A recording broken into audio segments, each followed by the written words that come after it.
नमस्कार, मैं Rakesh Kumar. The untold stories bye Rakesh Kumar YouTube channel में आपका स्वागत है।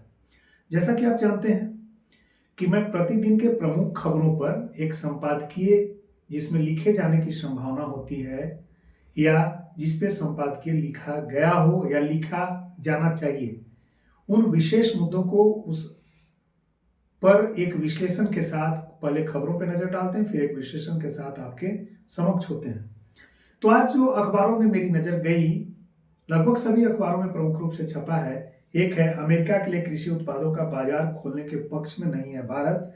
और दूसरी जो खबर छपी है, कनाडा और अमेरिका के बॉर्डर के सीमांकन पर पुनर्विचार के संकेत शीर्षक से खबर छपी है। इसी में रामदेव बाबा का यह कहना कि जो अमेरिकी टैरिफ है, वह जो अमेरिका द्वारा पारस्परिक शुल्क के तहत जो टैरिफ बढ़ाया जा रहा है, वह टैरिफ टेररिज्म है। हम इन खबरों के मद्देनजर जब संपादकीय पेज पे गए तो मैंने देखा कि किसी अखबारों में संपादकीय तो नहीं लिखा गया है, लेकिन कुछ अखबारों में संपादकीय आलेख लिखे गए जिसे कॉलम के नाम से जाने जाते हैं। मैंने अपने महाविद्यालय में, अपने कॉलेज में बच्चों के साथ जो प्रैक्टिकल सिलेबस के साथ जुड़ा हुआ पॉडकास्ट है, उसमें अमेरिका के में ट्रंप के द्वितीय कार्यकाल और वैश्विक परिदृश्य विषय पे जो चर्चा हुई थी, उसमें तमाम एस्पेक्ट्स को मैंने बताए थे और उसी से मिलता जुलता एक आलेख मुझे आज यहाँ मिला, जो कि शिवकांत शर्मा जी का है, जो पूर्व बीबीसी के पूर्व संपादक रहे हैं। तो आज उस संदर्भ में मैं विशेष रूप से चर्चा करूंगा। सबसे पहले मैं दो खबरों पर चर्चा करता हूं कि न्यूयॉर्क टाइम्स के हवाले से एक खबर छपी है कि अमेरिका ऐसा चाहता है कि कनाडा के साथ जो उसका जो बॉर्डर फिक्सेशन हुआ है, वह उसे स्वीकार्य नहीं है। दूसरा, जो कनाडा के साथ जल संधियां हुई हैं, संयुक्त रूप से वाटर ट्रीटी हुई है, वह भी उसे स्वीकार्य नहीं। आपने पिछले दिनों देखा होगा कि ट्रंप ने कनाडा पर 25% का जो है टैरिफ लगाया था, यानी जो कनाडा से अमेरिका में आने वाले आयात थे, अमेरिका में जो आने वाले आवक थे, अमेरिका के लिए आयात हुआ और कनाडा के लिए निर्यात हुआ, उसे 25% के टैरिफ लगाया था। ऑलमोस्ट 25% का जो है टैरिफ लगाया था, जिसमें सिर्फ जो है ऊर्जा के क्षेत्रों को छोड़ा था। जो ऊर्जा और ऊर्जा से संबंधित उत्पाद हैं जो कनाडा से अमेरिका आएंगे, यानी कनाडा के निर्यात और अमेरिका के आयात होंगे, उस पर 10% का शुल्क लगाया था। तो और यह जो शुल्क था वह पारस्परिक शुल्क के तहत लगाया था। इसने कहा था कि अमेरिका और कनाडा के बीच में जो व्यापार संबंधी पारस्परिकता है उसमें घालमेल है, और उस पर ट्रंप ने क्षोभ व्यक्त किया था। जब फरवरी में जस्टिन ट्रूडो, जो वहां के प्रधानमंत्री हैं कनाडा के, और अमेरिकी राष्ट्रपति डोनाल्ड ट्रंप के बीच में एक बैठक हुई थी, उसमें डोनाल्ड ट्रंप जो है तमाम शिकायतों के साथ, जो व्यापारिक रिश्ते हैं कनाडा और अमेरिका के बीच में, तमाम शिकायतों के साथ बैठ गए थे। उनका कहना था जो कृषि संबंधी उत्पाद हुए, जो बैंकों में आने वाले कारोबारी स्थितियां हैं, उन सब पर जो है एक आरोप था, और इस आरोप के तहत उनका मानना था कि कनाडा और अमेरिका के बीच में जो पहले तरह के व्यापारिक संबंध थे वह नहीं रहेंगे। नए दृष्टिकोण से व्यापारिक संबंधों को जो है रीडिफाइन किया जाएगा, पुनर्परिभाषित किया जाएगा। टैरिफ वार की शुरुआत हो गई। अमेरिका ने जो है चीन पे, मैक्सिको पे, दक्षिण कोरिया पर, यूरोपीय संघ पर और यहां तक कि भारत पर भी चेतावनी दिया है कि इसे जो है उसी पारस्परिक शुल्क के तहत उससे निपटा जाएगा, जो म्यूचुअल टैक्सेशन सिस्टम है उससे निपटा जाएगा। एक खबर जो छपी है उसमें भारत की यह मंशा नहीं है कि जो अमेरिका से आने वाले कृषि संबंधी उत्पाद है उस पर भारत जो है टैरिफ से किसी भी तरह का रियायत देगी। यानी अमेरिका के आयात जो भारत में आएंगे, जो अमेरिका से आने वाले निर्यात होंगे, जो भारत में आयात बन करके आएंगे, खासकर जो कृषि संबंधी उत्पाद हैं उस पर भारत किसी भी तरह का जो है शुल्क रियायत देने के पक्ष में नहीं। उसके पीछे का तर्क है, भारत कृषि प्रधान देश है। यहाँ 70 करोड़ की आबादी जो है कृषि और कृषि से संबंधित अर्थव्यवस्था पर निर्भर करती है। अगर कृषि के उत्पादों को या कृषि के क्षेत्र को संरक्षण नहीं प्रदान किया जाएगा तो उस गैर संरक्षण की स्थिति में हम प्रतिस्पर्धा की स्थिति उत्पन्न होगी, और प्रतिस्पर्धा में जो विकसित देशों के मानक है, विकसित देशों की जो टेक्नोलॉजी है, वहां जो इन्वेस्टमेंट है, निवेश है कृषि क्षेत्रों में, और उस इन्वेस्टमेंट के बाद जो स्थिति उत्पन्न होती है उसमें जो उत्पाद सस्ते दरों पे जो है विश्व व्यापार में उपलब्ध होते हैं, तो भारतीय किसान या भारत का जो कृषि क्षेत्र है उस प्रतिस्पर्धा, उस कंपटीशन को जो है झेल नहीं पाएगा और कहीं ना कहीं जो है कोलैप्स हो जाएगा। वैसी स्थिति में भारत सरकार इसे संरक्षित करना चाहता है, चाहिए भी। भारत सरकार ने कहा कि अगर बहुत जरूरत हुई तो सेब, जो आने वाले सेब हैं अमेरिका से, जो पिस्ता है, बादाम है, उस पर लगने वाले जो टैक्स हैं, यानी वहां से जो आवक आते हैं उसके निर्यात हुए अमेरिका के, भारत के आयात हुए, उस पर टैक्स रिबेट दिया जा सकता है, उसमें गुंजाइश कम है। जो अमेरिका से आने वाले भारत में सेब है उसमें 50% का टैरिफ लगाया जाता है।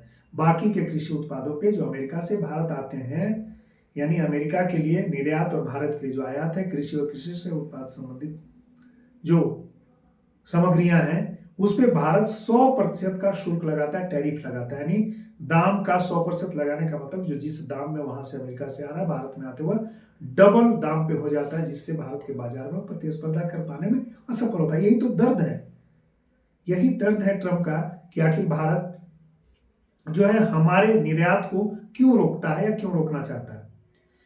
तो विश्व की एक व्यवस्था क्रम है जिसमें विकासशील देश को जो है संरक्षित करने को, उसके नीतियों को, हितों को संरक्षित करने का जो दायित्व है वह विकसित देशों का है, और जो अल्प विकसित देश है उनके हितों को संरक्षित करने का, उसे प्रोटेक्शन देने का जो दायित्व है वह विकासशील देशों का। यही व्यवस्था क्रम बना है और द्वितीय विश्व युद्ध के बाद यह व्यवस्था क्रम बना है, और अमेरिका के नेतृत्व में संयुक्त राष्ट्र संघ जैसी संस्थाएं बनी और जो आक्रामक साम्राज्यवाद की नीतियां थी उस पर विराम लगाया गया था।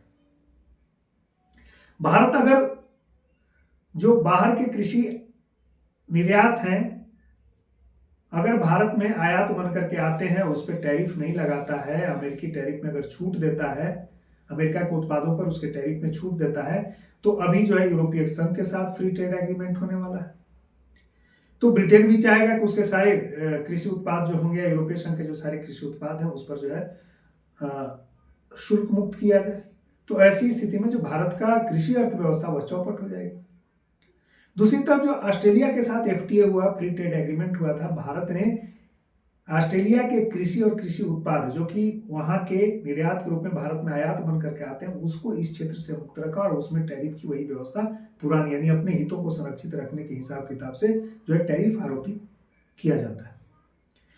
तो अमेरिका के दबाव में भारत अगर अमेरिकी कृषि उत्पादों को जो उसके निर्यात है भारत में आएंगे उसमें शुल्क में छूट देता है, तो स्थिति गड़बड़ हो जाएगी। अब अमेरिका यह भी कहता है कि जो कनाडा के साथ है, या अमेरिका जो सेकंड कार्यकाल में, द्वितीय कार्यकाल में जो ट्रंप आए हैं उसके बाद से उनका कहना, उनकी मंशा ऐसी दिखती है कि कनाडा को जो है वे 51वां राज्य के रूप में, अमेरिका के 51वां स्टेट के रूप में अमेरिका में शामिल करना चाहते हैं। उन्होंने अभी मंशा जाहिर की है कि जो ग्रीनलैंड का क्षेत्र है जो अभी डेनमार्क के अधीन है उसे वह खरीद लेंगे। उन्होंने यह भी इच्छा जाहिर की है, या ऐसा उनका मानना है कि जो नए परिदृश्य में जो हमारा देश यानी अमेरिका उभरती हुई शक्ति है, ताकत है, उसमें उसके सीमाओं में भी जो है विस्तार होना चाहिए, यानी साम्राज्यवाद वो अपने सीमाओं का भी विस्तार करना चाहता है, ऐसी मंशा ट्रंप की है। और टैरिफ वार से लेकर के हर तरह की एक नई व्यवस्था जो पीछे की विश्व व्यवस्था क्रम है उसको ध्वस्त करने में लगे हुए हैं। उनकी अभी इच्छा है कि जो गाजा पट्टी है उसको कब्जा करके एक सैलानी स्थल के रूप में विकसित किया जाए। उन्होंने यह भी इच्छा व्यक्त की है कि जो मध्य अमेरिका के देश है पनामा, उससे पनामा नहर को जो है मुक्त करा के अपने, या तो खरीद लिया जाए या मुक्त करा करके अपने जिम्मे ले लिया जाए। तो जो 1816 से लेकर के 1945 के बीच में जो विश्व की साम्राज्यवादी व्यवस्था थी, जिसमें सीमाओं को हड़पने के लिए एक देश दूसरे देश पे जो है आक्रमण करके उसे अपने अधीन लाने की स्थिति में करते थे, और इससे जो है लगभग 100 से ज्यादा लड़ाइयां पूरी दुनिया ने झेली थी। उसी में प्रथम विश्व युद्ध भी था और द्वितीय विश्व युद्ध भी था। टैरिफ वार से शुरू होता हुआ यह जो वार है, मैंने पीछे भी वीडियो में एक संभावना व्यक्त की, कहीं तृतीय विश्व युद्ध में तो थर्ड वर्ल्ड वार में तो नहीं बदल जाएगा। तो अमेरिका की जैसी आक्रामक नीति और जैसी पीछे की विश्व व्यवस्था है लगभग 80 साल पहले की, उसको ध्वस्त करता हुआ नजर आ रहा है। उसमें कई स्थितियां बनती हुई दिख रही हैं। एक स्थिति है कि अगर अमेरिका अपनी ताकतों का प्रयोग करके अपने साम्राज्य वाद का यानी अपनी सीमाओं का विस्तार करना चाहता है। कनाडा को 51वां राज्य के रूप में अमेरिका में मिलाना चाहता है। मैक्सिको के साथ जो है उसके सीमाओं के निर्धारण की बात करता है। पनामा नहर को पनामा देश से छीनने की बात करता है या उसे कब्जा करने की बात करता है। तो ऐसे कई साम्राज्यवादी जो ताकत हैं जो अभी मंसूबे को भीतर दबा करके रखे हैं, उनमें भी ऐसा उभार आएगा। उसमें चाइना, शी जिनपिंग जो कि चाइना के राष्ट्रपति हैं, उनके बारे में आप जानते हो कि दक्षिणी चीन सागर में जितने भी द्वीप थे उन पे क्रमशः वो कब्जा करते चले गए। इसके अलावे वे ताइवान को हमेशा अपने कब्जा में करने के लिए बेताब दिखते हैं। अगर हम उसी तरह रसिया की बात करें तो रूस जो है वह यूक्रेन को स्वतंत्र देश मानने का जो है कभी भी स्थिति में नहीं कि यूक्रेन को स्वतंत्र देश माना जाए। वह चाहता है कि वह रसिया का हिस्सा हो जाए। यूक्रेन को अभी आपको पता होगा कि जो 3 साल से चलने वाला युद्ध है उसमें लगभग 1/3 यूक्रेन के हिस्से पर रूस ने कब्जा कर लिया। और वह चाहता है कि जो 1991 से पहले यूएसएसआर की स्थिति थी, सोवियत संघ की स्थिति थी, उस व्यवस्था के अधीन यूक्रेन को शामिल कर दिया जाए। उसे कभी भी पसंद नहीं है, रूस को कभी भी पसंद नहीं, खास करके पुतिन को कभी भी पसंद नहीं कि रसिया के विरोध वाली सरकार यूक्रेन में रहे। उन्हें कभी भी पसंद नहीं कि जैसी व्यवस्थाएं रसिया चाहता वैसा यूक्रेन में रहे। उन्हें तो यह पसंद है कि यूक्रेन जैसे जो देश है वह रसिया के सीमाओं में समाहित हो जाए और उनका स्वतंत्र अस्तित्व समाप्त हो जाए। तो एक जो व्यवस्था क्रम इसमें निहित दिख रही है, उसमें नए व्यवस्था क्रम में चाइना, रसिया की जो साम्राज्यवादी ताकतें हैं वह भी उभार की ओर होंगी अमेरिका के साथ। अगर हम आगे की बात करें यूक्रेन के संदर्भ में, यूक्रेन में शांति वार्ता के नाम पर रसिया के साथ संबंधों की अगर बात करते हैं तो अमेरिका चाहता है कि वह नजदीकी बनाए।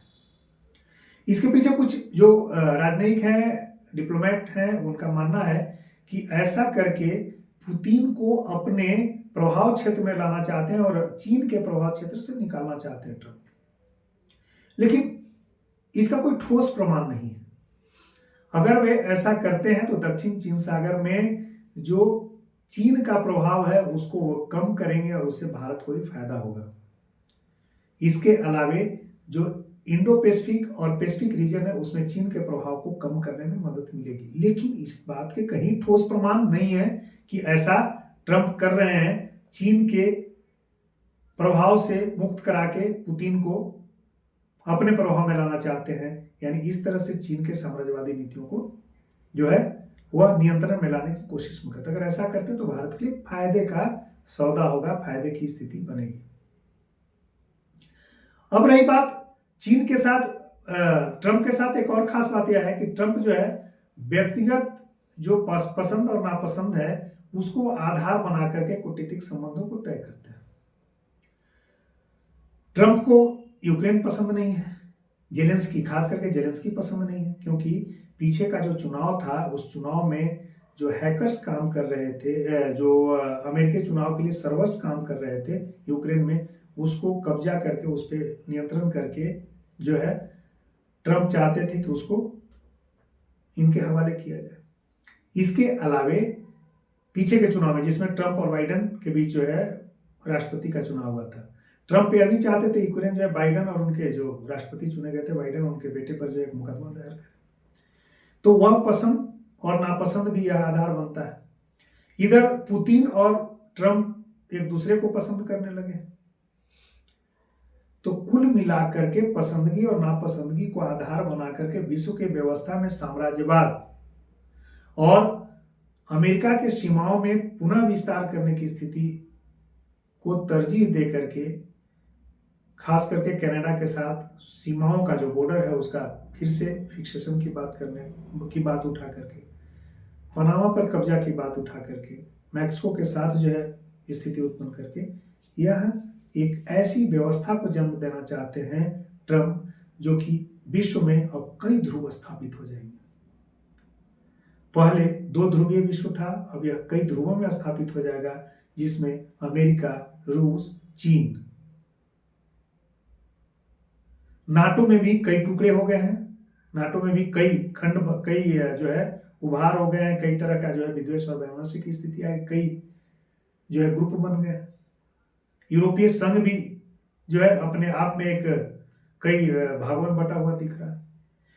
तो अगर भारत इस बहुसंख्यक जो विश्व है, जिसको आप मल्टीपोलर वर्ल्ड कहते हैं, बहुनाभिकीय विश्व है शक्ति के संतुलन के मामले में, तो उसमें भारत एक महती भूमिका अपने आप को सैन्य मामले में, तकनीकी मामले में और आर्थिक मामले में सम्मिलित करके बैठा सकता है, अपना जो है स्थान प्राप्त कर सकता है। यह जो स्थिति है, जो 1945 के बाद अमेरिका के ही विशेष पहल पर अंतर्राष्ट्रीय संगठन बने थे और उसमें अमेरिका के द्वारा विश्व में साम्राज्यवाद के समापन के लिए जो प्रयास किए गए थे, ट्रंप के आने के बाद वह कहीं ना कहीं समाप्त होने की स्थिति में और नए साम्राज्यवाद के उभार की स्थिति देखने को मिल रही है। अगर हम 45 से लेकर के आज तक की स्थिति में देखें तो अमेरिका ने कई देशों में सैन्य प्रभाव और आर्थिक प्रभावों का उपयोग करके फिसडीज जो सत्तारूढ़ शासन व्यवस्था उसको बदलने या कमजोर शासन व्यवस्था को स्थापित करने के प्रयास तो किए थे, लेकिन कहीं भी उसने जो है भूभागों को कब्जा करने में कोई भूमिका नहीं निभाई थी। अगर हम 1952 की बात करें तो कोरिया में सत्ता, कोरिया के जो संप्रभुता है उसको स्थापित करने में वहां सैन्य मदद की थी अमेरिका ने। 1990 की बात करें तो कुवैत की संप्रभुता जो वहां सरकार थी, इराक के द्वारा उस पर आक्रमण किया गया था, उस संप्रभुता को बचाने के लिए सैन्य कार्रवाई किए गए थे, लेकिन कहीं भी किसी भी भूभाग को अपने अधीन नहीं किया गया था। लेकिन ट्रंप के इस कार्यकाल में जो अमेरिका की नीतियां हैं, खास करके ट्रंप प्रशासन द्वारा जो तय की जा रही हैं, वह कहीं ना कहीं फिर से विश्व में साम्राज्यवाद को उभारने की कोशिश है और इस साम्राज्यवाद के अधीन जो है कई देश एक दूसरे से उलझते दिखेंगे और एक दूसरे पे कब्जा करते दिखेंगे। धन्यवाद। मुझे आशा है कि आपको यह वीडियो बहुत पसंद आएगा। आप इसे ज़्यादा से ज़्यादा लोगों तक शेयर कीजिए और इस चैनल को सब्सक्राइब कीजिए, क्योंकि हम आपके लिए प्रतिदिन ऐसे महत्वपूर्ण मुद्दों को लेकर के आते हैं जिसमें न सिर्फ विद्यार्थी, आम आदमी, पत्रकार सहित तमाम लोगों को जो है रिसर्च करने, लिखने, पढ़ने में सुविधा होगी। धन्यवाद।